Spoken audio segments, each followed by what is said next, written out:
तो रजोगुण, तमोगुण और ये सतोगुण ये शरीर के अंदर उत्पन्न होते हैं।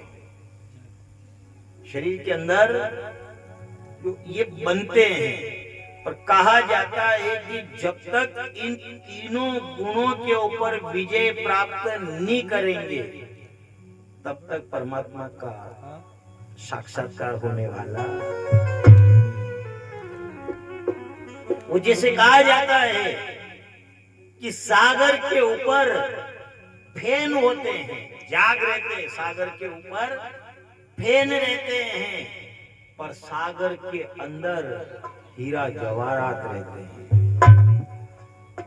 और जब तक सागर की गहराई के अंदर डुबकी लगाए बिना हीरे का पता नहीं लगता, ऐसे ही शास्त्र के अंदर डुबकी लगाए बिना परमात्मा का पता।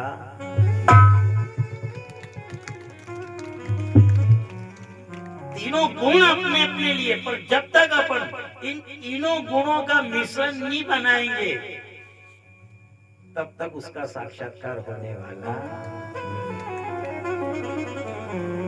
सब अपनी अपनी खींचे, मान लिया जाए एक बात और है, सब अपने आप को देखो, ज्ञान कब प्राप्त होगा जब अपन अज्ञानी बनकर के बैठेंगे। आसन जीतने का अर्थ है जब भी पूजा करो, पाठ करो, पूजा पाठ करने से पहले सर्वप्रथम अपनी एक स्थिति बनानी चाहिए। अपनी एक स्थिति बनती है, यूं नहीं आओ अपनी भाषा में આપણે તો માવાન જાઓ સૌથી બઢિયા यूं आई जाओ, यूं आई जाओ। आँच लागी जीरो पिंदे मणि पट्टी में आँच लागी जीरो आँच का मावारा माँ बापला जिम्या माने बैठे भाई बेटा आराम से बैठे पट्टी के वहां ने वो करस न तो जनी टाइम पे मिल गया इस तरह जो एक मनोरंजन ही है, ये कथा का सार है। जैसे डुबकी लगाना, मान लिया जाए दूध भरा हुआ है कढ़ाई के अंदर, जैसे अपन आसन के ऊपर बैठे, आसन के ऊपर बैठने का अर्थ क्या है? आसन ये क्या है? अपन कहते हैं ये तप है, वो कह नहीं हम क्या कर रहे, आप यहाँ बैठे हो पूजन कर रहे हो, ये क्या, ये आपकी तपस्या है। अब कोई कह सकते तपस्या किसे कहते हैं, तपस्या से क्या होता है? तो तप का कारण क्या है? आप एक आसन लगा करके बैठे हो, ये आपका तप है, बैठे हो आपकी तपस्या है। अब मान लीजिए भट्टी के अंदर वो लकड़ी लगी हुई है, लकड़ी लगी हुई है, कढ़ाई के अंदर दूध भरा हुआ है, अपना एक ही काम है, केवल खोचा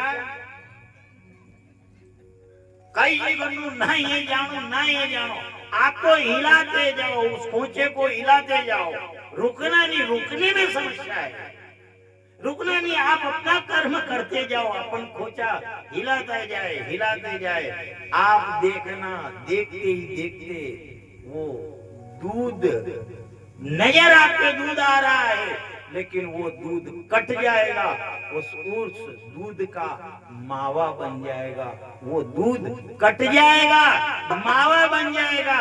केवल अपन को एक ही कार्य करना है, एक ध्यान रखना है, जो अपना खोचा जो घरसना है वो बंद नहीं होना चाहिए, वो कट जाएगा। जैसे दूध कट के नजर नहीं आएगा, मावा बन जाएगा, इसी प्रकार जैसे कढ़ाई के पास में अपन खोचा हिलाते हैं, ऐसे केवल बैठ करके आप जीवान हिलाते रहो, आपका दूध जैसे कटे ऐसे दुख कट जाएगा और मावा बनता है, ऐसे मोक्ष मिल जाएगा। कथा का यही सार है। रजोगुण, तमोगुण और ये सतोगुण है, ये ऐसे कटने वाले नहीं है, पर केवल आपको अपनी एक स्थिति बना करके बैठ जाओ। कठिन है सब, अगर सबको देखेंगे सब अपने अपने लिए सब अलग, मान लिया जाए रजोगुण कहेगा मेरी वृत्ति अलग है, तमोगुण कहेगा मेरी वृत्ति अलग है, सतोगुण कहेगा मेरी वृत्ति अलग है। अब इन तीनों गुणों के अलग अलग भाग में जाओगे तो साक्षात्कार होने वाला नहीं।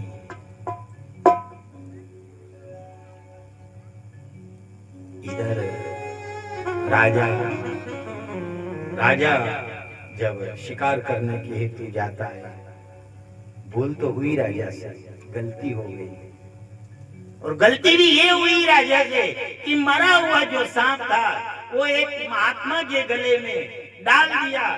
ये राजा का दोष नहीं था, वो तो उसने जो मुकुट धारण किया था वो जरासंध का मुकुट था, इसलिए राजा की बुद्धि विपरीत हो गई। गया साहब, इधर जैसे ही उसने सांप डाला वहां से घर आया, जो मुकुट उतारा और मुकुट उतारते ही उसकी बुद्धि ने फिर प्रवेश किया, बुद्धि का विकास हुआ। इधर कलयुग अलग गया, राजा ने देखा मेरे से भूल हो गई। एक बात ऐसा, जैसा मान लिया जाए कर्म होता है, चाहे जाने में हो अनजाने में हो, अनजाने में किया हुआ कर्म डुबो देता है तो अनजाने में किया हुआ पुण्य भी तार देता है। आज राजा जो था व्याकुल हो गया, इधर वो श्राप शरीर धारण करके आया, राजा से कहा मुझे अंगीकार करो। राजा ने अंगीकार किया श्राप को। इतनी देर में तो श्रमिक ऋषि ने देखा अपने बेटा रो रहा था। बेटा क्यों रो रहे हो? पिताजी आपके गले में कोई राजा मरा हुआ सांप डाल करके गया, पर वो भी राजा याद करेगा मैंने ऐसा श्राप दिया है, ऐसा श्राप दिया है कि वो राजा जिसने तुम्हारे गले में मरा हुआ सर्प डाला उससे आज से 7वें दिन तक्षक नाग डसेगा। इधर बेटे ने श्राप दिया, लेकिन महात्मा ने कहा तूने गजब किया रे बेटा, थोड़े से अपराध पर इतना बड़ा श्राप दे दिया। अरे ए बेटा, वो राजा तो दयालु था और तू कह रहा है मरा हुआ सांप डाला, तो देख मेरी तो महानता बढ़ी। पहले तो मैं जीव था, लेकिन मेरे गले में जैसे ही सांप आया तो मैं जीव से शिव बन गया। मेरी महानता छोटी नहीं थी। राजा को देख करके महात्मा को दया आ गई। एक गौरमुख नामक सेवक को बुलाया। सेवक बुला करके और राजा कहने लगा, महात्मा ने कहा तुम जाओ और जाकर के राजा से कहना कि मात्र 7 दिन है, 7 दिन में कोई उपाय ढूंढ ले, अन्यथा उसे तक्षक नाग डसेगा। जैसे ही गौरमुख नाम के सेवक ने आकर के राजा से कहा, राजा परीक्षित ने उसी समय जो राशि वस्त्र थे वो राशि वस्त्र उतार दिए और राज्य से भगमा आधी धोती पहनी, आधी धोती ओढ़ी, ओढ़ करके राजा अपने मोक्ष का द्वार ढूंढने के लिए चला गया। न इधर गया, राजा निकला, इधर सामने देखे दौड़ती हुई पत्नी आ गई। तुम कहाँ जा रहे हो? राजा की आंखों में आंसू आ गए। एक विचार करना साहब, मौत जब सामने आती है उस समय अच्छे के हाव भाव बदल जाते हैं। आज राजा को ज्ञात हो गया, आज से 7वें दिन मुझे तक्षक नाग डसेगा। राजा ने भगवा वस्त्र धारण कर लिया, आधी धोती पहनी, आधी ओढ़ी, ओढ़ करके वो राजा जैसे ही जाने लगा, पत्नी सामने आकर खड़ी हो गई, हाथ जोड़ने लगी, स्वामी कहाँ जा रहे हो? राजा कह रहा मैं जा रहा हूँ, आप चले जाओगे मेरा क्या होगा? राजा ने कुछ नहीं कहा, थोड़े और आगे गया राजा। बेटे आए दौड़ते हुए आकर के रोने लगे, पिताजी आप कहाँ जा रहे हो? अरे आप चले जाओगे हमारा क्या होगा? राजा कुछ नहीं बोला, थोड़ा और आगे गया। इधर जितनी प्रजा थी वो सब प्रजा सामने आकर के खड़ी हो गई। अरे ओ महाराज कहाँ जा रहे हो? आपके बिना हमारा क्या होगा? प्रजा को कौन संभालेगा? इधर जब सब सामने आकर हाथ जोड़ करके खड़े हो गए, उस समय राजा की आंख से आंसू बहने लगा। राजा ने कहा, पत्नी पूछ रही है, आप कहां जा रहे हो? बेटे पूछ रहे हैं, आप कहां जा रहे हो? ये प्रजा पूछ रही है, आप कहां जा रहे हो? और आपके जाने के बाद मेरा क्या होगा? तो आप तीनों का एक ही उत्तर है कि मैं नहीं रहूंगा, तो मेरे जैसा मेरी पत्नी को बेटे मिल जाएंगे। बेटे पूछ रहे हमारा क्या होगा? राजा ने कहा, मेरे जाने के बाद ये प्रजा तुम्हें राजा बना देगी। इधर उन प्रजा ने पूछा, हमारा क्या होगा? राजा कहने लगा, मेरे जगह मेरे बेटे तुम्हें राजा के रूप में मिल जाएंगे। पर हे प्रश्न करता हो, तुम पूछ रहे हो हमारा क्या होगा, हमारा क्या होगा? अगर मैं नहीं गया तो मेरी इस आत्मा का क्या होगा? तुम्हारा तो जो होगा सो होगा, पर अगर मैं नहीं गया तो आज से 7वें दिन मुझे तक्षक नाग डसेगा और मेरी इस आत्मा का क्या होगा? राजा चला गया। जैसे ही गया, इधर वो चाहता राजा हरिद्वार चला जाता। महात्मा रहते हैं, राजा चाहता तो हरिद्वार चला जाता, राजा चाहता तो वृंदावन चला जाता, क्योंकि महात्मा की नगरी है। हरिद्वार में महात्मा रहते हैं, वृंदावन में महात्मा रहते हैं। पर राजा ने विचार किया, मैं ऐसे स्थान पर जाऊंगा, अगर मेरा पुण्य होगा तो मेरा परमात्मा उद्धार करने के लिए वहां आएगा। इसलिए कहा जाता है, जब भी भगवान के दरवाजे जाओ एक ही प्रार्थना करना, कोई नहीं रे, कोई नहीं रे, सिया राम रघुरैया अपनो कोई नहीं रे।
शरण में जाओ, उस समय परमात्मा से एक ही वाणी कहना, कोई नहीं रे, कोई नहीं रे, सिया राम रघुरैया अपनो कोई नहीं रे, कोई नहीं रे,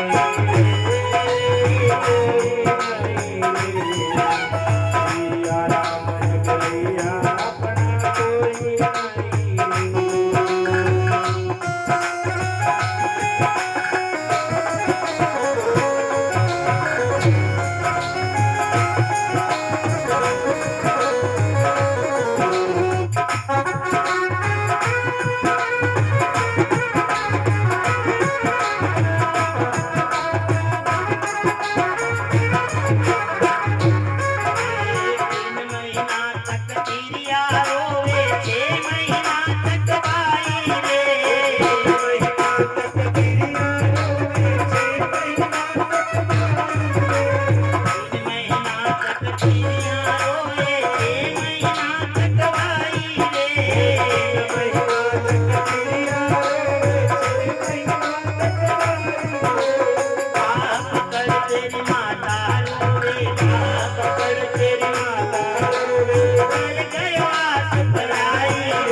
बाईस बराती आएंगे जलाल चलोरी में। कहत कबीर सुनो भाई साधु, कहत कबीर सुनो भाई साधु, अंत या गति होई रे या कोई नहीं। सिया राम रघुरैया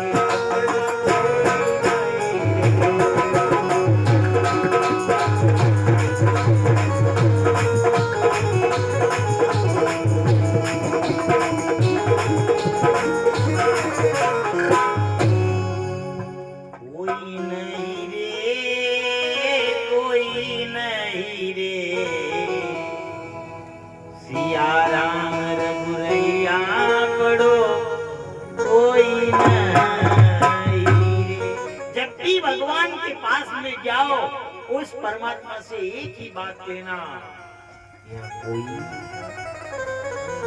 नहीं है साहब। आप मान लो कि ये अपने हैं, पर नहीं हो तो आप टेक्निकल करके देख सकते हैं। नहीं है, कोई किसी का होता ही नहीं है। यहाँ तक ये देह है, ये भी अपनी में गर्जी है, ये दुनिया जीती भी है। अच्छा नहीं यकीन हो तो आप देखना, एक तो 90 साल के बासाब घर में, एक तो 90 साल के बासाब आपके घर में है, और एक 9 महीने का बालक भी आपके घर में। वो कहने की ये दुनिया गर्जी है, ये कोई किसी का नहीं है, कोई नहीं है।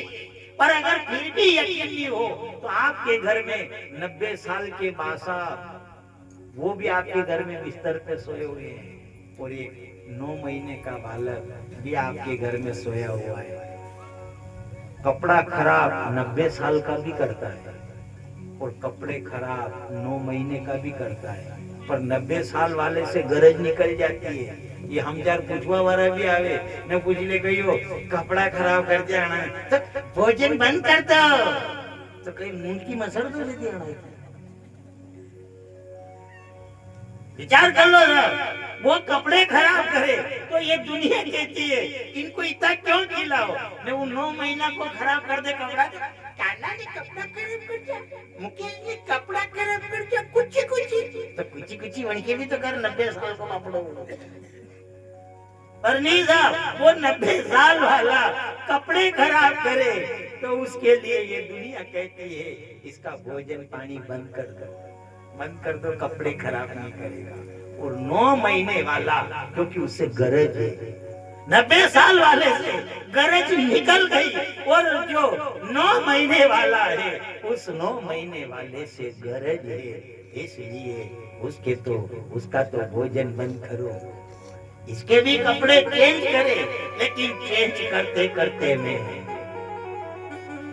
इसलिए कहा जाता है जब भी आप भगवान के पास में जाओ, चाहे थोड़ी देर के लिए, उस समय उस परमात्मा से एक ही प्रार्थना करो, कोई नहीं रे, कोई नहीं रे,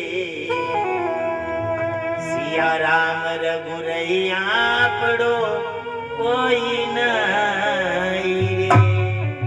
एक विचार कर लो, क्योंकि सभी दिन एक जैसे नहीं होते। समय समय का खेल और समय समय की बात, किसी समय में दिन बड़ा और किसी समय में रात। एक विचार करना, समय की गति जानी नहीं जाती था, समय बड़ा कठिन। समय समय की बात है और समय समय का खेल। राम जन्म का दिन बड़ा तो कृष्ण जन्म की रात। इसलिए मान लिया आज यहाँ आ गए हैं, अपन सब मिलकर के यहाँ आ गए तो ये गारंटी मत रखना कि अपन कल भी यहाँ आ सकेंगे। कल का अर्थ क्या है? कल का अर्थ है काल। कल का मतलब काल है। ये तो न जाने भगवान ने किस प्रकार से कोई समय दे दिया जो अपन यहाँ करके बैठ गए। एक विचार करना, 2-3 चीज ऐसी होती है जिनके पैर नहीं होते। 2-3 चीज ऐसी है जिनके पैर नहीं होते हैं, वो बिना पैरों से चलती है और उनकी चाल बड़ी टेढ़ी होती है। और वो 2 है क्या? जो चलता है पर पैर नजर नहीं आए, और वो कौन से है? वो कौन है? वो एक तो है समय, जो चलता हुआ आपको नजर नहीं आएगा पर बिना पैरों से चलता है। मैं पूछे भी करी और साहब क्या हाल चल रहा? समय घणो खराब चल रहा है, समय बहुत खराब चल रहा है। ये टेढ़ी चाल से चलता है। एक तो समय ऐसा है जिनके पैर आपको नजर नहीं आएंगे और वो चलता जाएगा और उसकी टेढ़ी चाल है। और दूसरा है सांप, जिसके आपको पैर नजर नहीं आएंगे और वो भी बड़ी टेढ़ी चाल से चलता है। सांप और समय चलते हैं पर इनके पैर आपको नजर नहीं आएंगे। तो साहब ये विचार नहीं करना जैसा आज अपना समय है ऐसा समय। ये घना जवानी में मूछा के मंड दे, देखा होगा आपने, घना मूछा पे लींबू ठहरे दे, ऐसा ताव दे। वो समय निकलिया बाद करे न हो न पताशा ना के ये बराबर कदी यहाँ ना क्यों पताशो, कदी यहाँ ना क्यों, कदी यहाँ ना क्यों। विलाड़िया के गणा बा को कहीं के करो के कहा कि ओटली पे भी न कोरा पताशा पाड़े, वरना पैसा का पताया पाड़े। अब विचार करो, जो ताव ठहराते हैं वो समय अलग है। एक समय ऐसा आया पजे के कहीं करा आना बा को कहीं के करो था बड़ा बाटे लीपे ने दे घर चोरा पानी पी देगा न कौन पानी पावे, कोई गति जानी नहीं जाती। एक राजा जो कलयुग को दंड देने जितनी ताकत रखता हो, आज वो राजा अपने उद्धार के लिए भीख मांग रहा है। इधर सुखताल गए वो और कितने महात्मा आ गए। महात्मा जैसे ही सामने नजर आए प्रार्थना कर रहा है राजा, हे महात्माओ, जिसकी मृत्यु निकट हो उसे क्या करना चाहिए? उन जितने ब्राह्मण तो बहुत थे वहां पर, उन ब्राह्मणों ने कहा इसका उत्तर हम नहीं दे सकते। मेरा क्या होगा, मेरी आत्मा का क्या होगा? आज कलयुग को दंड देने जितनी ताकत रखने वाला राजा अपने मोक्ष का उपाय ढूंढ रहा है, भटक रहा है, कहाँ जाए? उसी समय देखे पूर्व दिशा से मानो सुखदेव जी महाराज गया भागवत की पोथी काटने, और इधर जैसे ही नजर आए जैसे दृष्टि पड़ते ही राजा की आंख से आंसू बहने लगे। जैसे सुखदेव जी महाराज आए राजा रोने लगा, चरण में गिरने लगा, माथा रगड़ने लगा और किस प्रकार से प्रार्थना करने लगा, ओ सतगुरु तुम्हारे प्यारे ने जीना सिखा दिया।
जीना सिखा दिया रे सतगुरु तुम्हारे प्यार ने जीना सिखा दिया सतगुरु तुम्हारे प्यार ने जीना सिखा दिया रे सतगुरु तुम्हारे प्यार ने जीना सिखा दिया तुम्हारे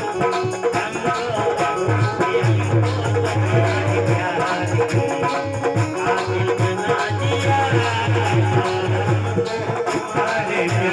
ने अमीर बना दिया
राजा रो रहा है, चरण में गिर रहा है। इधर राजा तो रो रहा था, लेकिन सुखदेव जी महाराज मंद मुस्कान से मुस्कुरा रहे थे। कहा जाता है कि इधर जब तक राजा के माथे पर गुरु ने हाथ नहीं रखा, तब तक राजा को मौत का डर था। हाथ जोड़ करके राजा कहने लगा, जब चरण में गिर गया, गुरु की चरण में जा करके माथा रगड़ने लगा, कहने लगा, मैंने कभी भी आज तक सजदा नहीं किया रे, मैंने कभी भी आज तक नमन नहीं किया रे, वो सिर भी मैंने आपके दर पे झुका दिया, ओ सतगुरु तुम्हारे प्यारे ने जीना सिखा दिया। सुखदेव जी महाराज मंद मुस्कान से मुस्कुरा रहे, राजा रो रहा था, राजा चरण में गिर गया। सुखदेव जी महाराज मुस्कुराते मुस्कुराते जब राजा लौटने लगा, प्रसन्न हो गए और माथे के ऊपर राजा के हाथ रखा। गुरुदेव ने जैसे ही हाथ रखा, माथे के ऊपर हाथ रखते ही मानो राजा का तो नसीब बदल गया। तूने बदल दी है मेरी रेखा नसीब की, तेरे चलाए से चले ये नैया गरीब की। मानो राजा के तो नसीब की रेखा जो थी, वो रेखा ही बदल गई। राजा से सुखदेव जी महाराज हंसते हुए पूछने लगे, बताओ राजा, क्या आपको मौत का डर है? राजा ने कहा, मैं गुरु की शरण में आ गया हूँ। काल तो क्या, एक बार अगर महाकाल भी मुझे लेने के लिए आएगा तो मेरे गुरु की आज्ञा लेना।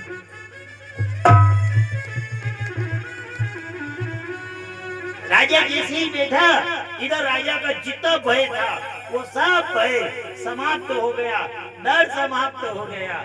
इधर सुखदेव जी महाराज ने पूछा, राजन पूछो किस हेतु दुखी हो? भागवत की जो पोथी थी, इसलिए कहा जाता है ये प्रेम है सब। या आप विचार कर लो कि भागवत हम लाए हैं, आप विचार कर लो कि भागवत हम लाए हैं, ये आपकी हिम्मत नहीं है कि आप भागवत को ला सकते हो। आप विचार कर लो कि हम पूजन में बैठ गए हैं, हम यहाँ तक आ गए, आपकी मजाल नहीं है, ये तो आपके वड़ावा का पुण्य है। ऐसा आपके वड़ावा ने ऐसा पुण्य किया था, जो उस पुण्य के कारण आपको ये अवसर ओके नहीं। बाप का सौकारा अच्छा हो तो बेटे को भटकना नहीं पड़े। पिता का अगर सौकारा अच्छा हो और बाजार में जाए और बाजार में जाकर पूछ ले, साहब सेठ जी हमारे ये सामान चाहिए, साहब उधार देना तो बंद कर दिया, पर आप किसके हो? हम उनके हो। हाँ हाँ ले जाओ ले जाओ। नहीं आप तो बोल रहे थे उधार नहीं मिले। नहीं नहीं नहीं नहीं पहचानते, आपको पहचानते। ये आज ये भागवत की पोथी परीक्षित का उद्धार करने के लिए आई, तो ये परीक्षित की कृपा नहीं थी, ये अर्जुन का प्रेम था भगवान से। भगवान कृष्ण चले गए, कोई कैसा भगवान नहीं है, वो चले गए, लेकिन ये पोथी छोड़ करके गए हैं। उन्होंने कहा इसके आश्रित रहना, तुम इसके आश्रित रहोगे, जब चाहूं तब। ये कागज है, ये कागज की पोथी है, लेकिन ये साक्षात कृष्ण की छवि है। आ सकता है, और अगर कोई कह दे साहब कि वो तो चले गए, साकेत लोग चले गए, वो आए या नहीं आए, वो चले गए, लेकिन वो छोड़ करके गए।